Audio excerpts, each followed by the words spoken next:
लगभग 5410 जो तहसीलें हैं और उन 5410 तहसीलों में से 351 तहसीलें जो उत्तर प्रदेश में हैं, जो कि उत्तर प्रदेश के लगभग 2,40,243 वर्ग किलोमीटर के क्षेत्रफल का एक एक इंच का मोल भाव रखती हैं। यानी कि पूरा का पूरा भूमि का जो आंकड़ा होता है वो इन तहसीलों के पास होता है।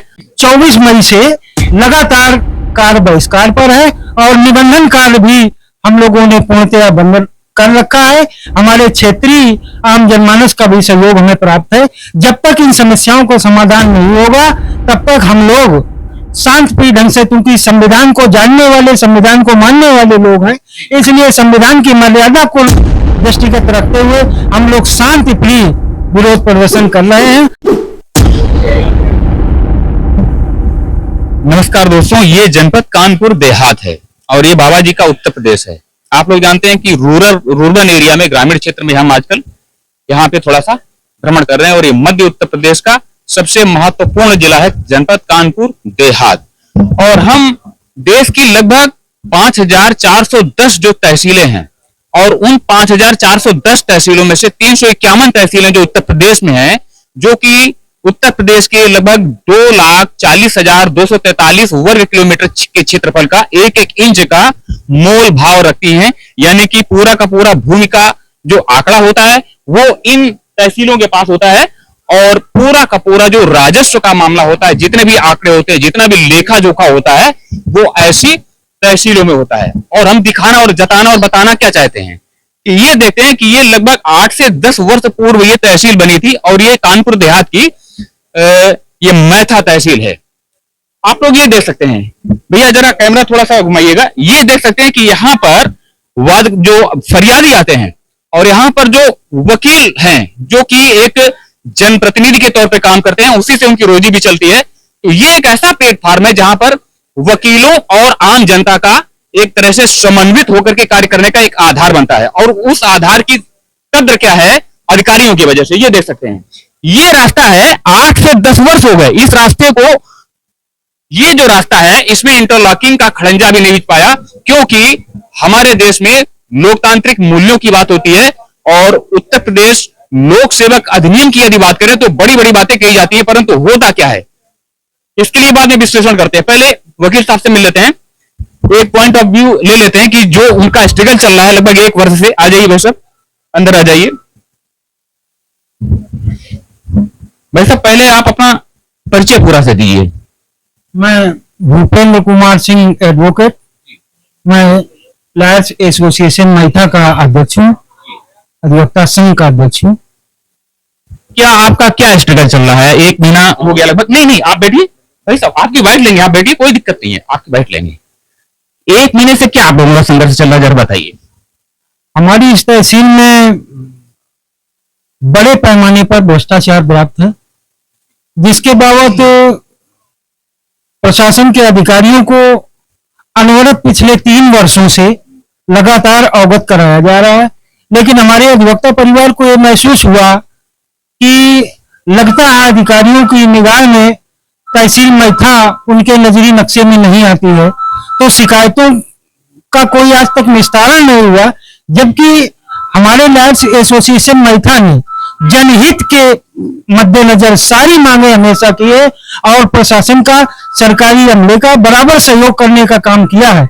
इसके बावजूद भी हमारे इस क्षेत्र में, इस तहसील परिषद के अंदर व्याप्त बड़े पैमाने पर समस्याओं का समाधान नहीं किया गया, केवल आश्वासन ही दिया गया है।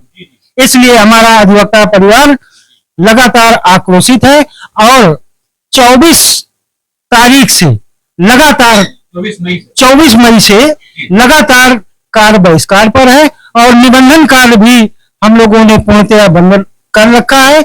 हमारे क्षेत्रीय आम जनमानस का भी सहयोग हमें प्राप्त है। जब तक इन समस्याओं को समाधान नहीं होगा तब तक हम लोग शांतिप्रिय ढंग से, क्योंकि संविधान को जानने वाले, संविधान को मानने वाले लोग हैं, इसलिए संविधान की मर्यादा को दृष्टिगत रखते हुए हम लोग शांतिप्रिय विरोध प्रदर्शन कर रहे हैं। और ये प्रदर्शन के क्रम में आज हमारी उप जिलाधिकारी महोदय से समस्त अधिवक्ता परिवार के समक्ष आज वार्ता हुई है। तो उस वार्ता में पिछले समय में यहाँ करीब 4 बाइक चोरियां हुई तहसील परिसर के अंदर से।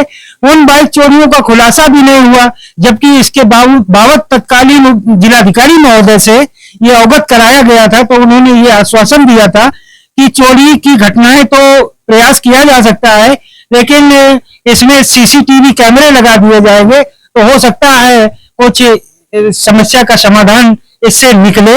इसके साथ साथ पेयजल की समस्या हमारी इस तहसील में बड़े पैमाने पर भीषण समस्या है। इस समय गर्मी का मौसम है, हमारे अधिवक्ता, क्योंकि तहसील मुख्यालय है, आम जनमानस बड़े पैमाने पर प्रतिदिन यहाँ आता है, उनको पानी पीने के लिए पर्याप्त व्यवस्था नहीं है। इसके साथ साथ हमने एक स्टैंड की मांग की थी कि सरकार का भी फायदा होगा, राजस्व आएगा, एक स्टैंड की व्यवस्था करा दी जाए, वाहन स्टैंड की, ताकि गाड़ियों को सुव्यवस्थित ढंग से वहां खड़ा करा दिया जाए, ताकि तहसील परिसर में किसी भी समस्या का लगातार प्रशासनिक अधिकारियों को सहयोग मिलता रहे और समस्याओं का समाधान होता रहे। ये मैराथन मीटिंग चल रही थी, ये कौन से अधिकारी हैं जिनके साथ मीटिंग चल रही थी आप? हमारी जो बैठक चली, अधिवक्ता परिवार साथ था, और ये बैठक उप जिलाधिकारी महोदय जो जिलाधिकारी के प्रतिनिधि के रूप में तहसील में मौजूद रहते हैं, उनके साथ हमारी बैठक चली है। उन्होंने अधिवक्ताओं को बैठने के लिए स्थान आज अस्थायी तौर पर सुनिश्चित कर दिया है, और साथ ही साथ कैमरा लगवाने का भी आश्वासन दे दिया है कि अतिशीघ्र कैमरे की व्यवस्था कराई जाएगी। और पेयजल के लिए भी उन्होंने आश्वासन दिया है, क्योंकि शनिवार के दिन मुख्य विकास अधिकारी जो जिले की मुखिया हैं विकास के रूप में, उन्होंने भी कहा था कि हम यहाँ पर 2 हैंड पंप समरसेबुल के साथ लगवा देंगे। उस दिन हमारी कैबिनेट मिनिस्टर माननीय प्रतिभा शुक्ला जी मौजूद थी, और उन्होंने भी आश्वस्त किया था कि आप लोगों की इस पेयजल की समस्या का समाधान हम बहुत ही जल्द करा देंगे। और हमारे यहाँ सड़कें, नवसृजित तहसील है, सन 2016 में इस तहसील का गठन हुआ था। 2016 के बाद हमारी नवसृजित तहसील का जो भवन बना, ये हमारा 2021-22 के एवं इस नए भवन में तहसील की स्थापना की गई। तब से यहाँ पर जो अधिवक्ताओं के चेम्बर बने हैं, उन चेम्बरों में लगातार 2 गलियां हैं, दोनों में पानी भर जाता है, तो बरसात के मौसम में निकलने में बहुत बड़ी समस्या होती है। इस तरीके से इस तहसील परिसर में समस्याओं का अंबार लगा हुआ है, आम जनमानस परेशान है। इन्हीं मांगों को लेकर अनवरत हम लोग काल बहिष्कार और निबंधन काल बंद करके अपनी शांत प्रिय मांगे रख रहे थे। आज उप जिलाधिकारी महोदय ने एक प्रयास किया है। वैसे तो हमारे अधिवक्ता परिवार का एक आह्वान था कि आज 11 से 12 बजे के बीच में हम उप जिलाधिकारी महोदय के माध्यम से एक ज्ञापन जिलाधिकारी महोदय कानपुर देहात को भेजे थे। उसमें हमने अनुमति मांगी थी कि अभी तक हमारी समस्याओं का समाधान नहीं किया गया है, इसलिए हमें आत्मदाय की अनुमति प्रदान की जाए। उस परिप्रेक्ष्य में अनुमति तो प्रदान नहीं की गई, लेकिन उप जिलाधिकारी ने हमारी तहसील परिसर के अंदर जिन अधिवक्ताओं को बैठने के लिए स्थान नहीं है, धूप, गर्मी और बरसात में परेशान रहते हैं, उनके लिए अस्थायी तौर पर मांगे मानकर उनकी व्यवस्था सुनिश्चित करा दी गई है। अस्थायी तौर पर का क्या मतलब होता है? अस्थायी तौर का मतलब ये कि तहसील परिसर के अंदर कुछ जगह विवादित है, उस जगह का विवाद अभी निस्तारण नहीं हो पाया है, लेकिन गर्मी बहुत ज्यादा है, तो टेम्परेचर के लिए रेड अलर्ट भी जारी है।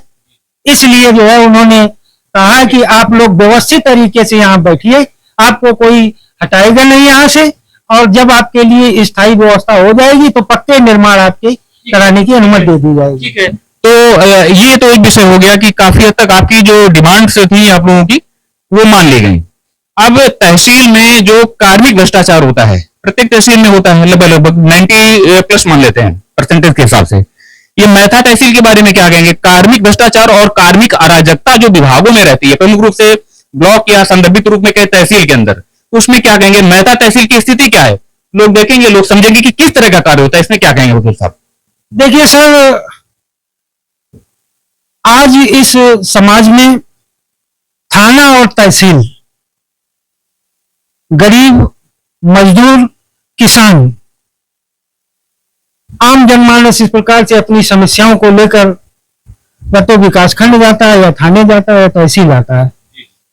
तो जो आम जनमानस की समस्याएं हैं उनका ससमय निस्तारण जैसा कि सरकार ने अपनी घोषणा में कह रखा है, जीरो टॉलरेंस की नीति सरकार हमें बताती है, तो उसके क्रम में अधिकारियों द्वारा इसका अनुपालन नहीं किया जा रहा है, समय से काम नहीं होता है। समय से काम क्यों नहीं होता है? क्या अधिकारी क्या चाहते हैं, कर्मचारी क्या चाहते हैं? लापरवाही, घोर लापरवाही, अपने संविधान के प्रति उनकी निष्ठा नहीं है, अपने दायित्वों के प्रति उनमें सजगता नहीं है, अपने कर्तव्यों के प्रति उनमें सजगता नहीं है।